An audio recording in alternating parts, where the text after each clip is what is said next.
अब देखो एक पॉइंट समझो कि जैसे अगर मैं डेनियल सेल की बात करूं तो डेनियल सेल हमने समझ लिया है पूरा। Daniell cell is made of 2 electrode, one is zinc electrode, other is copper electrode.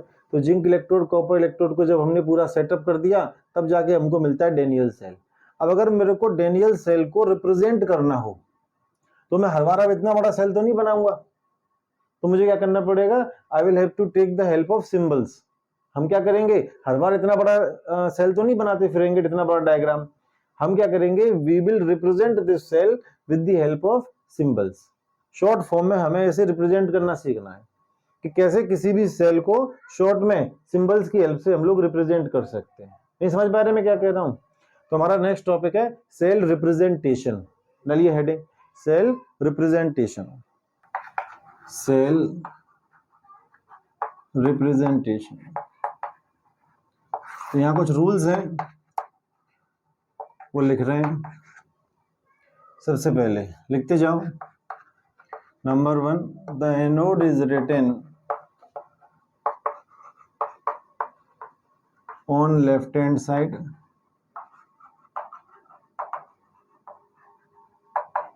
while cathode is written on right hand side.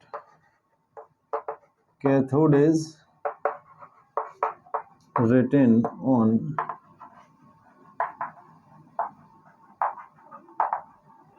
right hand side. देखो इधर एनोड को हमेशा कौन सी साइड में शो करना है, लेफ्ट हैंड साइड में, और कैथोड को हमेशा राइट हैंड साइड में। कैसे, look at the board. Anode हमेशा लेफ्ट हैंड साइड में आएगा और कैथोड हमेशा किधर आएगा, राइट हैंड साइड में। ठीक है, रूल नंबर 1 है ये। अब ये जो दो लाइंस हैं ये क्या हैं, तो इनको मैं बोल दे रहा हूं 2 वर्टिकल लाइंस। ये जो दो लाइंस हैं हमारी रिप्रेजेंट सॉल्ट ब्रिज। ये किसको शो कर रही हैं, सॉल्ट ब्रिज को। ठीक, चल रूल नंबर 2 देखो। If 2 component of electrode are in, यहां देख लो बाद में नोट कर लेना, are in different phase, they are separated by single vertical line. Single vertical line, ये वाली लाइन। जैसे कि अगर आप देखो जिंक इलेक्ट्रोड हमने बनाया था तो जेडएन का रॉड था और जिंक सल्फेट के सॉल्यूशन में डाला था। अब जेडएन कौन सी स्टेट में हो गया, सॉलिड स्टेट में, और जिंक सल्फेट की क्या स्टेट है, लिक्विड स्टेट। नहीं समझ में आ रहे है ना? तो जिंक रॉड को हमने किस में डाल दिया था, जिंक सल्फेट के एक्वस सॉल्यूशन में। जिंक सल्फेट के एक्वस सॉल्यूशन में। यहाँ ये सॉलिड है और ये कैसा है, ये हो गया आपका लिक्विड स्टेट। तो जब दोनों कंपोनेंट डिफरेंट फेज में हो तो दोनों के बीच में क्या लगानी है, सिंगल वर्टिकल लाइन। ठीक, तो if 2 component of electrode are in different phase they are separated by single vertical line. ठीक है, यहीं पे लिखेंगे if they are in same phase. हालांकि ऐसा सेम फेज वाला केस 12th में तो नहीं मिलेगा। If they are in same phase they are separated by comma. इसको किससे सेपरेट कर देंगे, कॉमा से। कॉमा मैंने उल्टा बना दिया क्या, they are separated by comma. ठीक, ये रूल नंबर 2 है। Rule number 3, along with this we may write, इसके साथ और क्या लिख सकते हैं, we may write concentration and pressure। ठीक है, देखो इधर 3 रूल हैं टोटल। पहला रूल क्या है, एनोड को हमेशा लेफ्ट हैंड साइड पे लिखना है और कैथोड को राइट हैंड साइड पे। ठीक है, anode is written on left hand side और cathode is always written on right hand side. Rule number 1, बीच में 2 लाइन लगानी है, बड़ी लाइन, 2 वर्टिकल लाइंस, और ये 2 वर्टिकल लाइंस किसको रिप्रेजेंट कर रही हैं? They are representing salt bridge. यहाँ देख लो, इफ 2 कंपोनेंट ऑफ इलेक्ट्रोड, अगर इलेक्ट्रोड के दोनों कंपोनेंट कैसी फेज में? डिफरेंट फेज में, तो they are separated by single vertical line like this. और if they are in same phase, अगर बाई चांस वो सेम फेज में है तो they are separated by comma. Rule number 2। Rule number 3 क्या है कि बाकी तो सब करेंगे, इसके साथ साथ हम और क्या लिख सकते हैं? कॉन्सेंट्रेशन और प्रेशर भी लिख सकते हैं। जैसे जरा एग्जांपल समझते हैं। एक मैं डेनियल सेल को रिप्रेजेंट करके दिखा रहा हूं आपको। डेनियल सेल अभी अभी बनाया था हमने, तो हमको मालूम है एनोड हमेशा लेफ्ट हैंड साइड पे, कैथोड राइट हैंड साइड पे। तो एनोड आएगा लेफ्ट हैंड साइड पे और कैथोड आ जाएगा राइट हैंड साइड पे। अब डेनियल सेल में जो एनोड है वो क्या है? जिंक इलेक्ट्रोड ही तो एनोड है। तो जिंक इलेक्ट्रोड को मैं कैसे रिप्रेजेंट करूंगा? Zn और ZnSO4। ये कैसा है? सॉलिड है और ये एक्वस है, और बीच में 2 लाइन आ जाएंगी इस तरीके से, 2 वर्टिकल लाइंस, और फिर आ जाएगा CuSO4 और यहाँ पे क्या आ जाएगा? Cu। ठीक है, तो ये किसको रिप्रेजेंट कर रहा है? Zinc electrode. ये हो गया कॉपर इलेक्ट्रोड, मतलब ये एनोड और ये कैथोड। और ये कैसा होगा आपका? एक्वस, मतलब वही लिक्विड, और दिस इज सॉलिड। अब यहाँ पे एक पॉइंट जरा देखो, मैंने यहाँ तो लिखा है Zn से ZnSO4, लेकिन यहाँ पहले CuSO4 से Cu लिखा है। ऐसा क्यों? ऐसा इसलिए क्योंकि डेनियल सेल में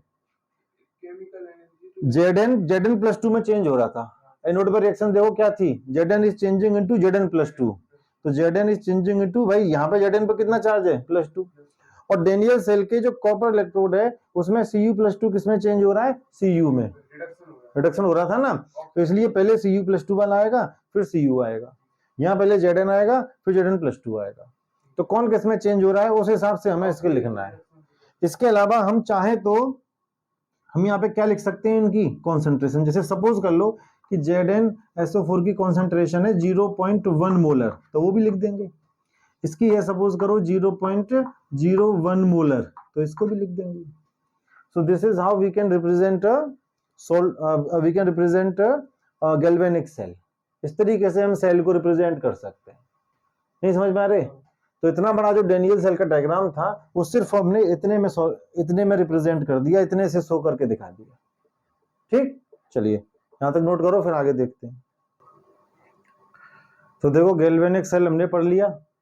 ठीक है, गैल्वेनिक सेल कौन सा सेल है? Which can change chemical energy into electric energy, is called galvanic cell. और गैल्वेनिक सेल का एग्जांपल था डेनियल सेल। तो we have studied everything about Daniell cell.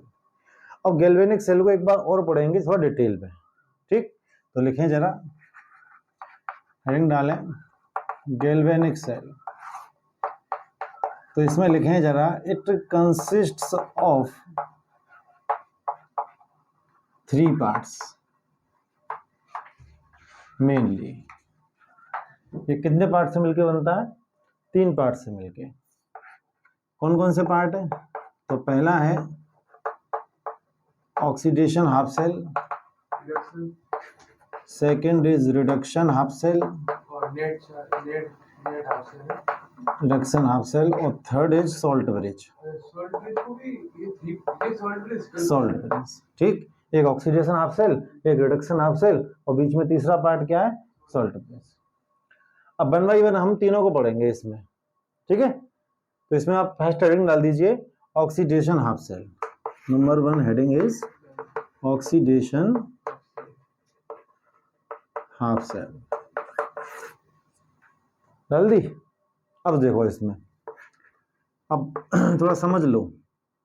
In this half cell, भाई oxidation half cell का मतलब है कि इस वाले हाफ सेल में क्या होने वाला है? ऑक्सीडेशन। तो in this half cell oxidation takes place. इस हाफ सेल में क्या होगा? ऑक्सीडेशन होगा था, ऑक्सीडेशन टेक्स प्लेस। कैसे होगा ऑक्सीडेशन? कि जैसे ये M है, M मीन्स मेटल, तो ये इलेक्ट्रॉन लूज करेगा, और इलेक्ट्रॉन लूज करके it will get positive charge. ठीक है, जैसे मान लो M ने N इलेक्ट्रॉन को लूज करा, तो it will get +N positive charge. जैसे कि मान लो एल्यूमिनियम ने 3 इलेक्ट्रॉन लूज करे, तो 3 इलेक्ट्रॉन यहाँ और प्लस का 3 यहाँ आ जाता है। ऐसे तो करते हैं। तो ऐसे ही M ने मतलब m ने n इलेक्ट्रॉन लूज करे तो पॉजिटिव चार्ज कितना आएगा, प्लस n। नहीं समझ में आ रही, ठीक है। अब इसमें एक चीज समझिए, क्लियर है ना बात। अब ऑक्सीडेशन हाफ सेल बनता कैसे है, तो देखो जरा इधर, जैसे कि मान लो हमने क्या करा, एक हमने मेटल का रॉड ले लिया और उसको डाल दिया सॉल्यूशन के अंदर, दिस इज मेटल रॉड, और इस पे हमने क्या कनेक्ट कर दिया, वायर। ऐसे तो बना रहे हैं, एक मेटल को उसी के सॉल्ट सॉल्यूशन में ऐड कर देंगे तो हमारा इलेक्ट्रोड बन जाता है, ठीक। तो हमने एक मेटल ले लिया और मेटल का ये क्या ले लिया, सॉल्ट सॉल्यूशन। तो यहाँ मेटल है वो किसका बना हुआ है, एम। मेटल को मैं किससे शो कर रहा हूँ, एम से, और मेटल के सॉल्ट सॉल्यूशन को मैं शो कर रहा हूँ एम प्लस एन से। जैसे कि मान लो जिंक का रॉड है और जिंक सल्फेट में पड़ा हुआ है, तो यहाँ आ जाएगा Zn और यहाँ पे क्या पड़ा होगा, Zn+2। बोलो, जैसे कॉपर का रॉड है, कॉपर सल्फेट में पड़ा हुआ है, तो यहाँ पे आ जाएगा Cu और यहाँ पे क्या पड़ा रहता है, Cu+2 प्लस सल्फेट आयन भी होगा, उसको हम अभी इग्नोर कर रहे हैं, नहीं समझ में आ रहे, ठीक है। तो मेटल का रॉड है और उसी मेटल के सॉल्ट सॉल्यूशन में पड़ा हुआ है, ठीक। अब यहाँ पे क्या हमें मालूम है, ऑक्सीडेशन हाफ सेल में क्या होगा, ऑक्सीडेशन होगा, M will change into M+N। तो जैसे ही हम क्या करेंगे, मेटल को उसके सॉल्ट सॉल्यूशन में डालेंगे, यहाँ ऑक्सीडेशन शुरू हो जाएगा और M किस में चेंज होना शुरू हो जाएगा, M+N में। और जैसे जैसे M M+N में चेंज होगा, ये जो रॉड है यहाँ से मेटल कम होता जाएगा और इस रॉड का जो साइज है वो धीरे धीरे घटता चला जाएगा। बोलो यस और नो, ये पढ़ लिया ना पूरा हमने, जिंक में ऐसे तो हो रहा था, जिंक इलेक्ट्रोड में। तो ऑक्सीडेशन हाफ सेल में ऑक्सीडेशन होगा, M will change into M+N, M will change into M+N, और रॉड का साइज धीरे धीरे कम होता जाएगा। और ये जो इलेक्ट्रॉन लूज करेगा वो इलेक्ट्रॉन कहां चले जाएंगे, ऊपर। कहां चले जाएंगे, कैथोड के पास। बोलो, ये एनोड है, ऑक्सीडेशन हाफ सेल है, और ये इलेक्ट्रॉन कहां जा रहे हैं, रिडक्शन हाफ सेल के पास, ठीक। अब होगा क्या यहाँ पे कि क्योंकि यहाँ ऑक्सीडेशन हो रहा है, M is continuously changing into M+N, तो यहाँ जो सोल्यूशन में M+N बढ़ते चले जाएंगे, बढ़ते चले जाएंगे, तो सोल्यूशन में पॉजिटिव चार्ज इंक्रीज होता हुआ चला जाएगा। बोलो, पॉजिटिव चार्ज इंक्रीज होगा नहीं होगा। जैसे हमने डेनियल सेल में जिंक इलेक्ट्रोड में भी तो ऐसे पढ़ा था कि Zn is changing into Zn+2, तो सोल्यूशन में Zn+2 की कंसंट्रेशन बढ़ रही थी, तो सोल्यूशन कैसा होता जा रहा था, पॉजिटिव पॉजिटिव पॉजिटिव। ऐसे ही यहाँ M+N में चेंज हो रहा है, तो सोल्यूशन में पॉजिटिव चार्ज इंक्रीज होगा। अब जब यहाँ सोल्यूशन में पॉजिटिव चार्ज इंक्रीज होगा इस तरीके से यहाँ पे, और तो जो हमारी जो रॉड है वो कैसी हो जाएगी, धीरे धीरे नेगेटिवली चार्ज। इसके कंपैरिजन में रॉड कैसी हो जाएगी, नेगेटिवली चार्ज हो जाएगी इस तरीके से। नहीं समझ पा रहे भाई, इसको आप ऐसे समझिए कि दो बच्चे हैं, दोनों के पास 100 रुपीज है। अगर मैं एक बच्चे को 500 रुपये और दे दूं, तो जिसको पैसे नहीं मिले वो तो कंपैरेटिवली अपने आप ही गरीब हो गया। नहीं समझ पा रहे, समझ रहे हो ना। दोनों के पास 100 रुपीज है, ना कोई अमीर है ना कोई गरीब है। एक को मैंने अचानक से 500 रुपये दे दिया, भाई लो 500 रुपये तुम रखो, तो दूसरे ने न पैसे कमाए न गवाए, और वो अपने आप ही कंपैरेटिवली क्या हो गया, उससे पुअर हो गया। नहीं समझ में आ रहे, तो same is happening here, M is changing into M+N। तो अब M+N जब सोल्यूशन में बढ़ता जाएगा तो सोल्यूशन पॉजिटिवली चार्ज होता चला जाएगा, positive charge will increase in solution, और कंपैरेटिवली जो रॉड है वो नेगेटिवली चार्ज हो जाएगी, या फिर ऐसे बोल सकते हैं कि वो लेस पॉजिटिव रह जाएगी और ये ज्यादा पॉजिटिव हो जाएगा, या बोल दो ये पॉजिटिव हो जाएगा और ये रॉड कंपैरेटिवली कैसी हो जाएगी, नेगेटिवली चार्ज, ठीक। तो यहां पर कौन सी जगह पे, दोनों के कॉन्टेक्ट सरफेस पे, या यहाँ जहां ये रॉड और ये दोनों वो हो रहे हैं, दोनों के कॉन्टेक्ट सरफेस पे एक चार्ज डिफरेंस क्रिएट हो जाएगा। चार्ज डिफरेंस क्यों, क्योंकि बाहर पॉजिटिव है और अंदर कैसा हो गया है, नेगेटिव। तो वह चार्ज डिफरेंस इज जनरेटेड, यहाँ पे क्या जनरेट हो जाएगा, a charge difference is generated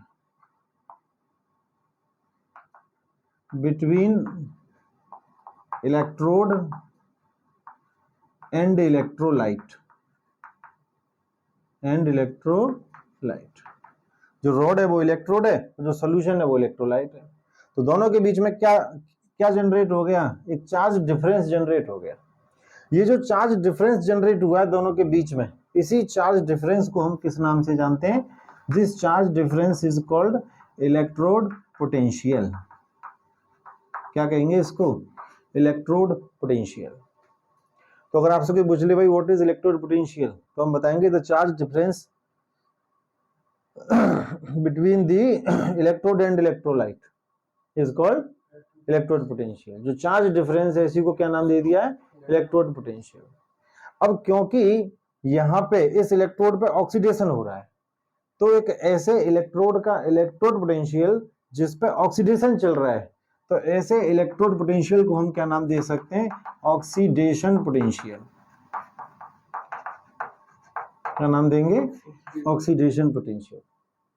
electrode potential of such electrode at which oxidation is taking place, oxidation is occurring, is called oxidation potential। ठीक। अब अगर सपोज करो कि ये जो हमने बनाया है इलेक्ट्रोड, ये स्टैंडर्ड इलेक्ट्रोड है। Standard means what? यानी कि अगर हमने टेम्परेचर रखा है कितना? 25 डिग्री सेल्सियस, या फिर मैं बोलूं 298 केल्विन, और कॉन्सेंट्रेशन जो है इस सॉल्यूशन का कॉन्सेंट्रेशन हमने जो लिया था शुरू में, तो कितना लिया था? 1 मोलर। और अगर प्रेशर की जरूरत पड़ती है कहीं, अभी यहाँ तो गैस है नहीं, गैस होती तो प्रेशर की भी जरूरत पड़ती, तो प्रेशर अगर हम रखें कितना? 1 बार। अगर हमने ये कंडीशंस पे अपना इलेक्ट्रोड बना के रखा है, temperature 25 degree Celsius, concentration 1 molar solution का, और प्रेशर कितना है? 1 बार। अगर ये कंडीशंस पे इलेक्ट्रोड बनाएंगे तो ऐसे इलेक्ट्रोड को हम कहते हैं स्टैंडर्ड इलेक्ट्रोड। क्या कहेंगे? Standard electrode. ठीक। अब समझो दोबारा से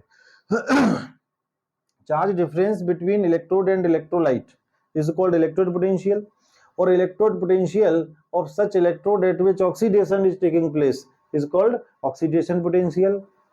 ठीक। और अगर हमारा इलेक्ट्रोड स्टैंडर्ड कंडीशंस पे बनाया गया था, तो ऑक्सीडेशन पोटेंशियल को मैं कहूंगा standard oxidation potential. Standard oxidation potential, जिसको शॉर्ट में हम लोग क्या कहेंगे? एसओपी। स्टैंडर्ड ऑक्सीडेशन पोटेंशियल यानी कि एसओपी। कोई दिक्कत? ठीक है। अब ये एसओपी को हम रिप्रेजेंट कैसे करेंगे? तो मैं यहां लिख देता हूं एसओपी इज रिप्रेजेंटेड बाय, ई का मतलब है इलेक्ट्रोड पोटेंशियल, नॉट का मतलब हो गया स्टैंडर्ड, नॉट का मतलब स्टैंडर्ड। अच्छा, क्योंकि यहाँ ऑक्सीडेशन हो रहा है तो मैं यहां लिख दूंगा m is changing into m plus n. So this is how we can represent SOP. इसका इलेक्ट्रिक पोटेंशियल मांगा जाए तो सर ये K10 और एनोड का बन जाए। वो तो बताएंगे, बाद में बता देंगे। अभी आगे मत जाओ। ठीक है। तो SOP को हम कैसे रिप्रेजेंट करेंगे? E नॉट m से m plus n। ठीक है। देखो E का मतलब इलेक्ट्रोड पोटेंशियल, स्टैंडर्ड और ऑक्सीडेशन, तो ये हो गया standard oxidation potential denoted by SOP। बताओ यहां तक बात समझ में आई नहीं आई? क्लियर है बात? ठीक है। तो एसओपी क्या होता है ये क्लियर हो गया पॉइंट। चलो, सबसे पहले आप एक काम करें, ये लाइन नोट करें और ये रिएक्शन नोट करें और ये डायग्राम भी बना लें। Do it fast. हाँ, ये लिखने का जरूरत नहीं है, ये तो मैं आपको नोट करवा रहा हूँ। हाँ, ये मैं लिखवा दूंगा बाद में। अभी आप सिर्फ ये लाइन नोट करें, ये रिएक्शन और दिस डायग्राम ओनली, और ये सब भी लिखने का जरूरत नहीं है, ये मैं आपको नोट कराऊंगा थियरी में। मैं बोल रहा हूं ना, मैं सब लिखवाऊंगा आपको, आप क्यों परेशान हो भाई? 1 2 3 दैट्स ऑल। ठीक है। इसके नीचे लिखें जरा, ये लिखो ड्यू टू कन्वर्जन ऑफ, थोड़ा फास्ट लिखो, m into M plus N, due to conversion of m into M plus N, comma, positive charge increases in solution. Solution में पॉजिटिव चार्ज इंक्रीज हुआ है ना? क्या भाई, हुआ है कि नहीं हुआ है?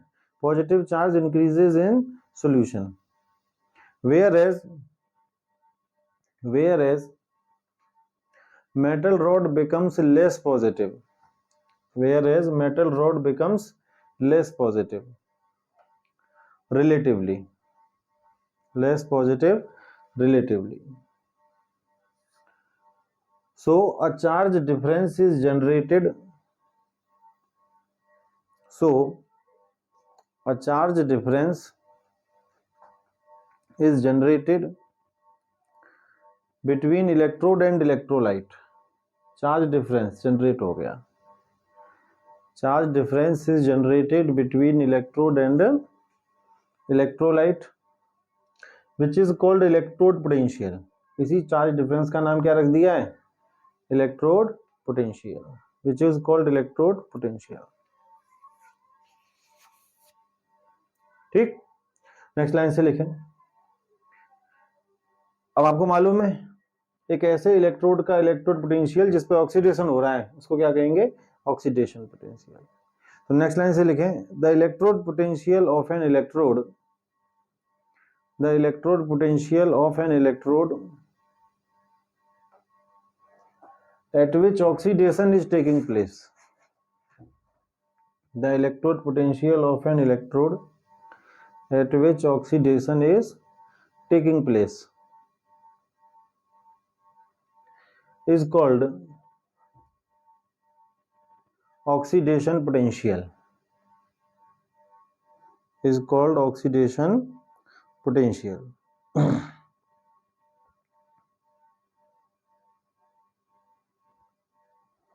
हो गया. अब आपको मालूम है अगर हमने अपना इलेक्ट्रोड स्टैंडर्ड कंडीशंस पे बनाया था, और स्टैंडर्ड कंडीशंस कौन सी हैं? ये वाली, ये मैं बताऊंगा, अभी लिखवा दूंगा. तो ऐसे इलेक्ट्रोड को हम कहेंगे स्टैंडर्ड इलेक्ट्रोड, और उसके ऑक्सीडेशन पोटेंशियल का नाम बदल के क्या रख देंगे? स्टैंडर्ड ऑक्सीडेशन पोटेंशियल, है ना, विच इज कॉल्ड एसओपी. तो लिखें नेक्स्ट लाइन से, if our electrode is made on standard conditions, if our electrode is made on standard conditions, then its oxidation potential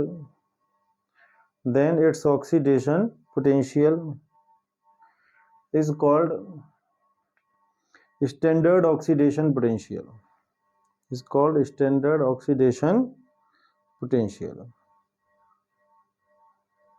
bracket में लिख दें एसओपी, एसओपी. आगे फिर ऐसा करें, ऐसे लिख दें एसओपी इज इक्वल टू, ये साइन ये बना दीजिए, ई नॉट एम से एम प्लस एन, ये लिख दो. SOP is equal to this. SOP को कैसे रिप्रेजेंट कर रहे हैं वो भी तो लिखना जरूरी है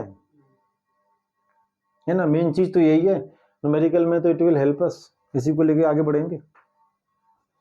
अच्छा, एक पॉइंट और लिख दें जरा स्टैंडर्ड कंडीशंस के बारे में. तो छोटी सी हेडिंग डालो, standard conditions for electrode, standard conditions for electrode.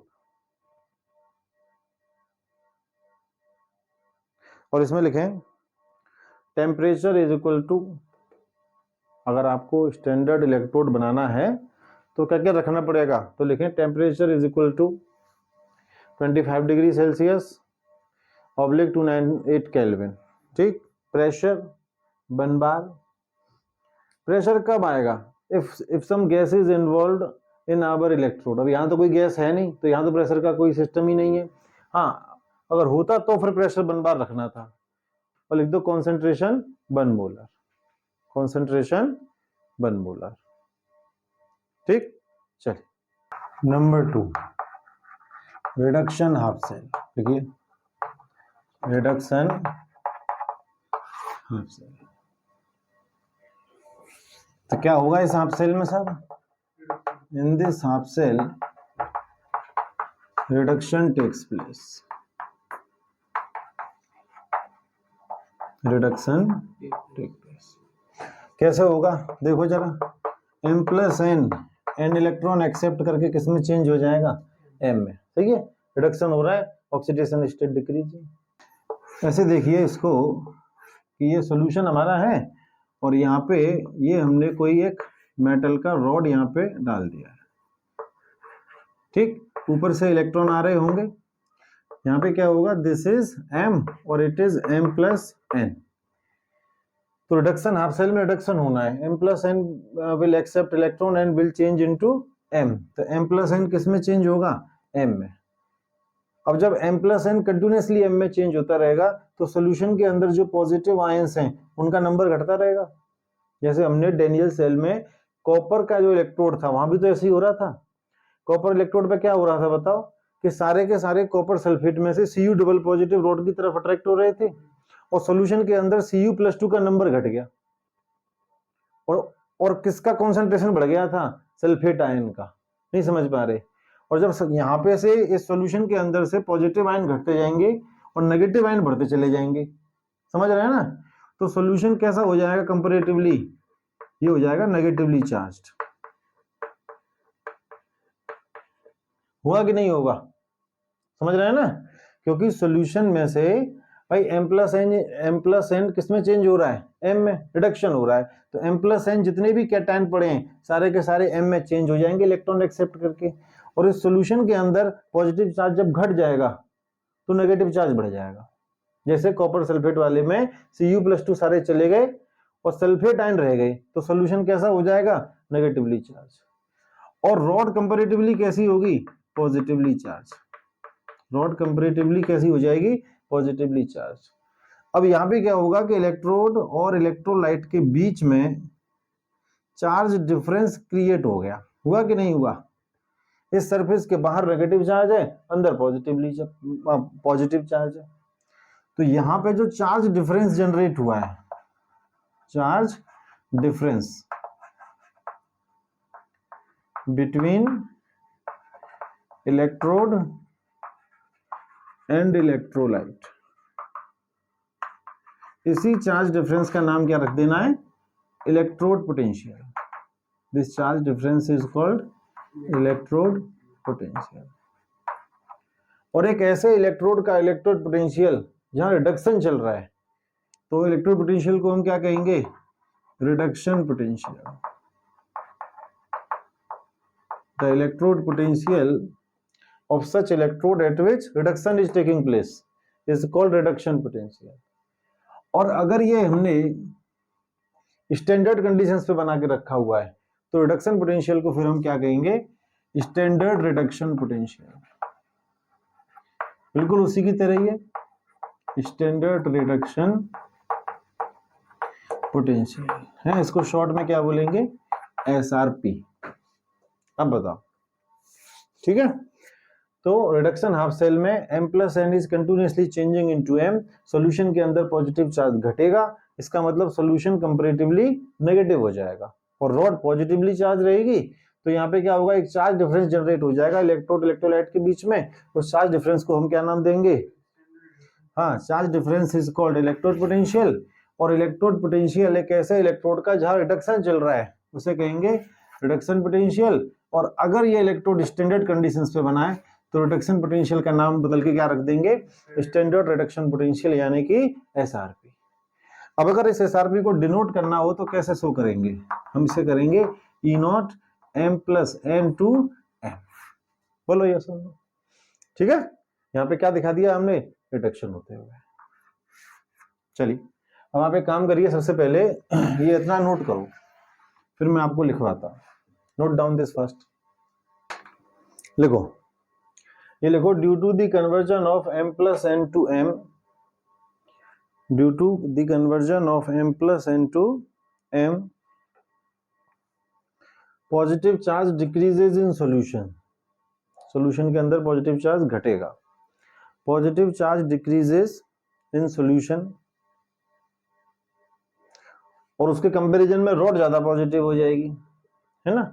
तो positive charge decreases in solution and rod becomes more positive relatively, and rod becomes more positive relatively। So a charge difference is generated,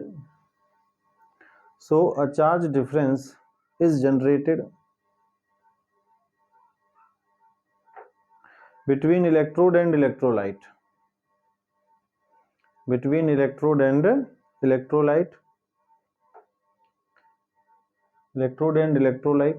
which is called electrode potential।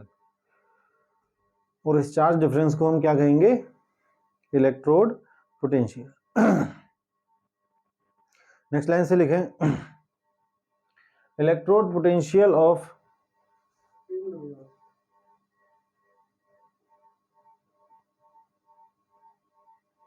Next line से लिखें, reduction potential कहते हैं ना, is called electrode potential. इलेक्ट्रोपोटेंशियल। हाँ इसकी दो different है, इलेक्ट्रोपोटेंशियल एक तो रिडक्शन के लिए।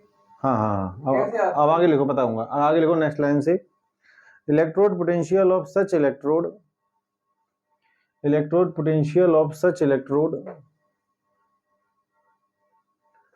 at which reduction is taking place, या at which reduction takes place, ऐसा कर लो, at which reduction takes place is called reduction potential, is called reduction potential, ठीक। which on standard conditions, which on standard conditions is called standard reduction potential, which on standard conditions is called standard reduction potential।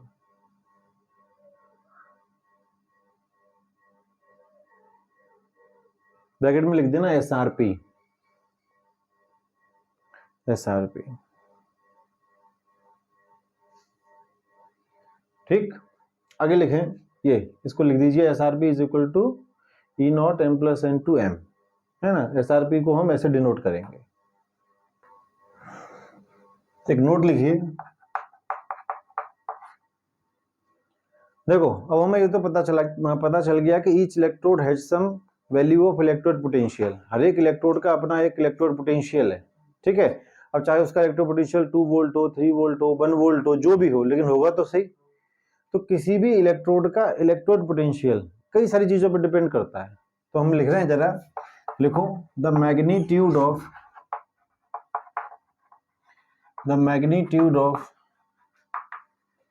Electrode potential of an electrode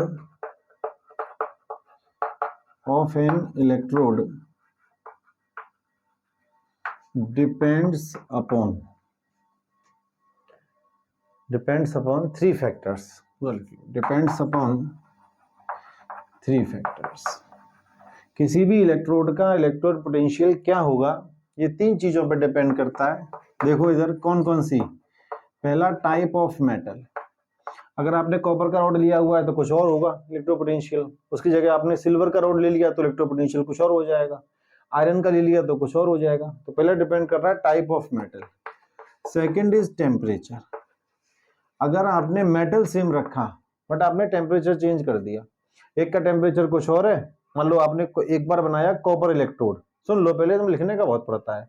एक बार हमने बनाया copper electrode 25 degree Celsius पे, और दोबारा हमने same copper electrode बनाया 80 degree Celsius पे या 60 डिग्री सेल्सियस पे, तो दोनों का इलेक्ट्रोड पोटेंशियल का वैल्यू अलग अलग आएगा, क्योंकि टेम्परेचर पे डिपेंड कर रहा है, टेम्परेचर चेंज तो इलेक्ट्रोड पोटेंशियल का वैल्यू चेंज। थर्ड है concentration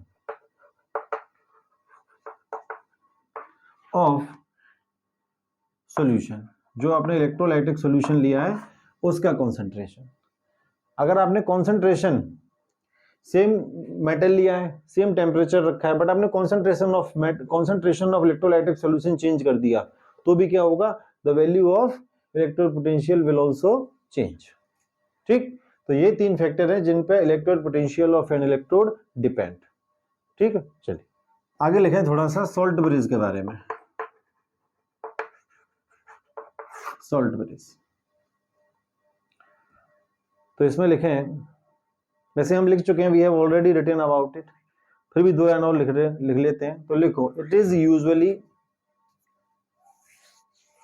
an inverted U shape tube, बताया था ना, इसी तरह का तो होता है salt bridge, inverted U shape tube, है ना, उल्टा। It is usually an inverted U shape tube filled up with agar